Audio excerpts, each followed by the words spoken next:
পাঠিয়েছেন? আরো জোরে বলতে হবে, এজন্য কি পাঠিয়েছেন? আমাদেরকে পাঠিয়েছেন এই পৃথিবীতে রাজত্ব করার জন্য, নেতৃত্ব দেওয়ার জন্য। আল্লাহ রাব্বুল আলামিন হযরত সুলাইমান আলাইহিস সালাতু ওয়াস সালামের এই কপালের মধ্যে বাদশাহী লিখে পৃথিবীতে পাঠাইছেন।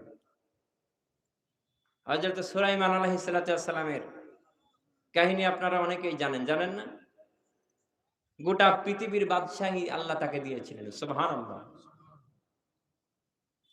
তারপরে হযরত ইউসুফ আলাইহিস সালাতু ওয়াস সালামকে আল্লাহ রাব্বুল আলামিন মিশরের প্রেসিডেন্ট বানিয়েছিলেন, বানান নাই? আমাদের নবী